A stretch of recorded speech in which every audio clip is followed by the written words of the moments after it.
2024లో తెలుగుదేశం కూటమి ప్రభుత్వం ఎన్నికల్లో ఘన విజయం సాధించి రేపటితో ఒక సంవత్సరం కాబోతా ఉంది. మరి అదే రోజు ఆశ్చర్యకరంగా వైఎస్ఆర్ కాంగ్రెస్ పార్టీ జగన్మోహన్ రెడ్డి గారు వెన్నుపోటు దినమని చెప్పి ఒక కొత్త డ్రామాకు తెరలేపినాడు. వెన్నుపోటు దినమట. ఎవరిని వెన్నుపోటు పొడిచారని చెప్పి నేను ఈ సందర్భంగా జగన్మోహన్ రెడ్డి గారిని అడుగుతా ఉండా.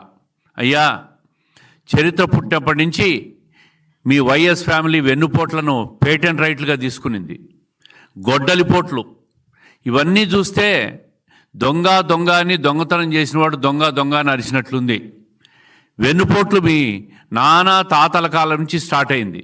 మీ తాత వైఎస్ రాజారెడ్డి గారు ఎవరి దగ్గరైతే మంగంపేట మైన్స్లో వెంకట నరసయ్య అనే వ్యక్తి దగ్గర పనిచేస్తున్నాడో ఆ వ్యక్తినే హత్య చేసి మంగంపేట మైన్స్ను లాక్కున్నది వెన్నుపోటు కాదా అని అడుగుతూ ఉండా. మరి కాంగ్రెస్ పార్టీ అంత పెద్ద పొజిషన్ ఇస్తే మీ తండ్రి గారు రాజశేఖర రెడ్డి గారు ఆ రోజు పివి నరసింహారావు మీద, ప్రధానమంత్రి మీద చెప్పులు వేసిన విషయం వెన్నుపోటు కాదా అని అడుగుతూ ఉండా. మరీ ఈ ముఖ్యమంత్రి జగన్మోహన్ రెడ్డి గారు, మాజీ ముఖ్యమంత్రి గారు సొంత చెల్లెల ఆస్తులు లాక్కొని మరి చెల్లెలను నడి రోడ్డు మీద వదిలేసినట్టు వెన్నుపోటు కాదా అని అడుగుతూ ఉండా. మీ చిన్నాన్న వైఎస్ వివేకానంద రెడ్డిని వెన్నుపోటు పొడిచి హత్య చేసిన హంతకులతో నువ్వు తిరుగుతూ సునీత మీ చెల్లెలను నడి రోడ్డు మీద వదిలేసినప్పుడు అది వెన్నుపోటు కాదా అని అడుగుతూ ఉండా. ఈ విధంగా చూస్తే అన్ని రకాలుగా వ్యక్తిగతంగా వెన్నుపోటు పొడిచిన చరిత్ర మీది. ప్రజలు అధికారం ఇస్తే 5 సంవత్సరాలను ప్రజలను వెన్నుపోటు పొడిచిన చరిత్ర మీది. ఒక్కసారి మీ 5 సంవత్సరాల అధికారంలో వచ్చినప్పుడు పరిస్థితిని చూస్తే ఏమి హామీలు ఇచ్చావు, ఎంతవరకు వెన్నుపోట్లు పొడిచావు? ప్రజలను మొదటి సంవత్సరంలోనే మద్య నిషేధం అని చెప్పి అధికారం లేకొచ్చి మద్య నిషేధాన్ని కూడా అమలు పరిచి ప్రజలను వెన్నుపోటు పొడిచిన విషయం వాస్తవం కాదా?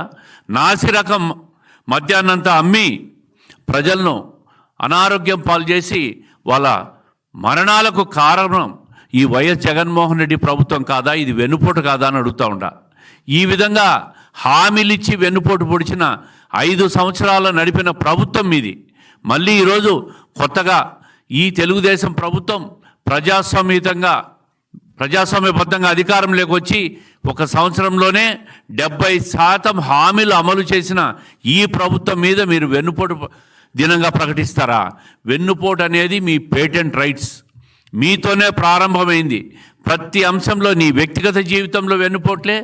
ప్రజలకు 5 సంవత్సరాలు అన్ని రకాలుగా కూడా వెన్నుపోటు పొడిచిన ప్రభుత్వం ఏదైనా ఉందంటే అది వైఎస్ఆర్ కాంగ్రెస్ ప్రభుత్వం అని చెప్పి, అది జగన్మోహన్ రెడ్డి గారు తీసుకున్న పేటెంట్ రైట్ అని చెప్పి ప్రజలకు మీ ద్వారా తెలియజేస్తూ ఉండా. ఆస్తి కోసం చెల్లెల్ని, అదేవిధంగా తల్లిని కూడా చివరకు రోడ్లో వేసిన మనిషి ఎవరైనా ఉన్నారంటే అది జగన్మోహన్ రెడ్డి గారు. ఆయనే ఒక పెద్ద వెన్నుపోటుదారుడు. మళ్ళీ ఈరోజు వెన్నుపోటు అని చెప్పి కొత్త డ్రామాకు తెరలేపినావు. అదేవిధంగా మెగా డిఎస్సి అన్నావు. 5 సంవత్సరాల్లో ఒక్కసారైనా డిఎస్సి పెట్టావా అని చెప్పి అడుగుతూ ఉండా. ఈరోజు కూటమి ప్రభుత్వం వచ్చిన తర్వాత 16,000 పైచిలకు డిఎస్సి పోస్టులకు నోటిఫికేషన్ ఇచ్చి జూన్ నెలాఖరు లోపల భర్తీ చేస్తామన్న ఈ ప్రభుత్వ చిత్తశుద్ధి ఇది వెన్నుపోట? 5 సంవత్సరాల్లో మెగా డిఎస్సి పెడతానని చెప్పి అధికారంలోకి వచ్చి అమలు చేయకపోవడం వెన్నుపోట అని చెప్పి నేను అడుగుతూ ఉండా. అన్నా క్యాంటీన్లను రద్దు చేసి మరీ పేదవాడి పొట్టను అన్నం తండి లేకుండా చేసిన నువ్వు అది వెన్నుపోటు కాదా అని అడుగుతూ ఉండా. బీసీ, ఎస్సీ, ఎస్టీ, మైనారిటీ సప్లాన్లు నిధులు మళ్లించి సామాజిక న్యాయానికి వెన్నుపోటు పొడిచిన మీరు మళ్ళీ ఇతరుల మీద వెన్నుపోటు అని మాట్లాడుతూ ఉన్నారు. అదే కాకుండా